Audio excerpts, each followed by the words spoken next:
Hi everybody and welcome back to Rebellious Menstruation.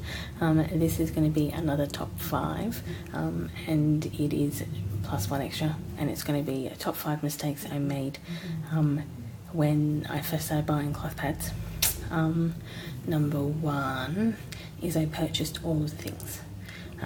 I have multiple cup spots. Actually, this did come in an order for free, but because I have multiple cup spots. I did send some to my sister, which was useful, but still. So I actually have 3 in this style. I have round ones. I have pad wrappers in 2 different styles. I have wet bags in multiple different styles, and you would have seen that in my accessories page. And I have a lot of these drying straps. Quite possibly, while all of these things are very, very useful, it did allow me flexibility in finding what worked really, really well for me. I know that if I'm at work or out of my house, I know that going and I'm using cloth pads, I know that taking this to the bathroom with a fresh pad in it, switching it out, and then using a wet bag in my bag and just putting the soil pads in there until I get home, and just going back and forth to the bathroom with this one works really, really well for me. I wouldn't have known this had I not just got all the stuff. The thing I discovered about drying straps is that these are very, very good when you're traveling, and these are very, very useful when you're not in your home and I don't have access to all of the stuff that I would usually hang my pads in or wash my pads in or do stuff like that. So these are very useful for traveling. I imagine that they could be very, very useful for things like camping as well.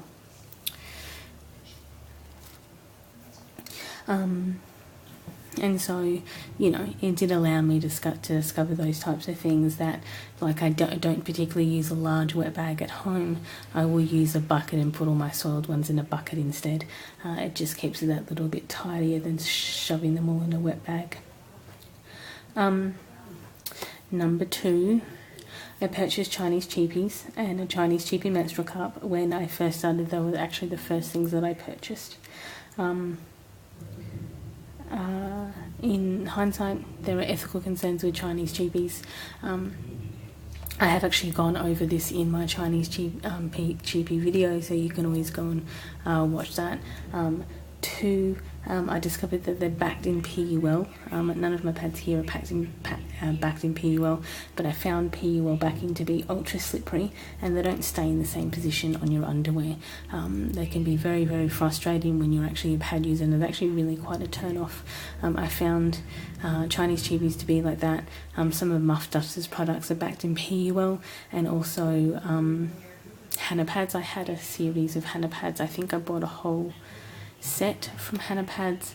I destashed them quite quickly to my sister because they are backed in laminated cotton, and so they just slip all over your underwear and it gets really frustrating. On top of that, I found quite a lot of resellers that were essentially buying these pads from China. I think you can get them wholesale for as small as 30 cents, but generally I can have them delivered to my house in, you know, for like $1.78. I don't actually have any Chinese cheapies because the ones that I used in the video I ended up destashing not long after that to a friend of mine.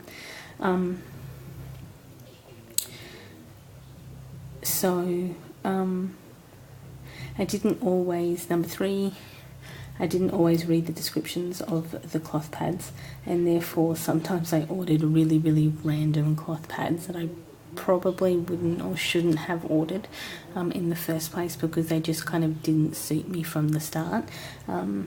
And like I had some that were like postpartum size, and that was okay because I hadn't worn them. I gave them to a woman at work who wanted to try some cloth pad but was pregnant, so needed some kind of postpartum size, so I gave her the 2 that I'd ordered, and that was really good. So it kind of helped her out and it helped me out.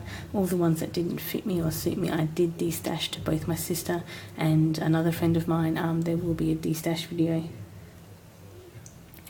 So I learned how to pay more attention and read all the descriptions and make sure that none of the pads I buy are backed in PUL, because while PUL is fabulous as a hidden core, depending on how heavy your cycle is, it is a really, really awful backer. Number 4, not doing, this is probably a double-edged sword, but not doing necessarily enough research. Kind of like C point 1, 2 and 3 is that I purchased all of the things, including Chinese cheapies, and then didn't always read all the description, which meant I de-stashed them. So I pretty much will have given my sister probably about 40 pads and 3 cups. So I've given her an entire stash, and I have started 2 other people's stashes. So one person got 2, one person got 15. So I've ended up with a very large stash. It's sitting probably somewhere around 80 at the moment. And while I do not consider these wasted, as any of my extras have influenced 3 further people, it still had a financial and upstream environmental impact that I'm really I should have been more concerned about. However, I am glad that, you know, I did at least help other people. And number 5 is that I initially kind of recoiled at the whole idea of reusable cloth pads when delaying my change to reusable menstrual items, which means I spent longer using disposables, being uncomfortable and unhappy. So that was really my 5th biggest mistake, is I was uncomfortable, crampy, upset, and basically kind of willfully ignorant, even though I knew about menstrual cups for probably about 10 years before I switched over, and cloth pads, because of the kind of, I had a kind of reaction to that. It was a really bad decision on my part. So now I've made it, I'm much happier, and I like the stuff that I have, and I've managed to influence 3 other people into getting stashes, or in the case of my sister, give her a stash. So, you know, it's kind of benefited in the end, but was such a waste of 10 years. Now, last kind of additional point or extra is that it kind of relates into the not doing enough research. Part of it is that I listened to too much kind of what I would classify personally as suspicious advice, and this would be that anywhere between 12 to 20 is an acceptable stash size. It is not, and it is very bad advice. The best thing I can advise in that situation is you need to count how many disposable products you use right now and use that as your basis, because how many you need will depend on your flow, your finances, and how many products you need. How do you have access to laundry facilities, and if you want to wash a lot. I do not want to particularly wash until the end of my period. I can use my October period, I believe I didn't use any, was it October or November? I didn't use any menstrual cup, and I used 47 pads. So advising of a stash between 12 and 20. If I had a stash of 12, I would have to wash every single day, because I would be using at least 7 of them every day. So I wouldn't be even able to get through 2 days with a stash size of 12. And even at 20, I may reach the morning of the 3rd day. And the other thing would be using your existing pads as a basis for what pads that you want to order, or using your favourite pads as the basis for what you wanted to order. As you can tell, this one looks relatively like a kind of straight up pad that you might find in the shape of a disposable, but this one's certainly not. I love these pads, I love this shape. If I went on the advice of using my existing product to pick my new products, I never would have got a pad like this. I also would have never got a pad like this. If you've seen this is a Venus pads. If you've seen my review of Venus pads, you know how much I love my Boo Boo Bear. This is a 12-inch and it is crushed velvet and it's backed in fleece and it's comfortable and delightful, and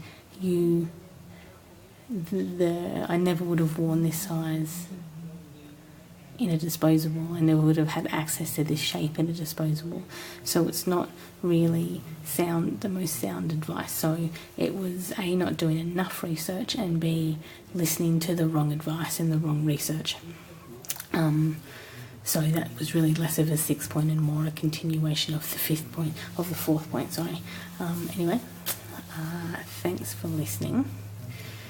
I hope this helps you out, or at least gives you more ideas, or at least allows you to research a bit more, rather than just kind of jumping on a bandwagon like I did. Outside of that, all my contact details are down below. You can find all the other videos that I referenced on my site, on my YouTube. And, hope you watch, comment, email me, tweet me, any of it. Thanks. Bye.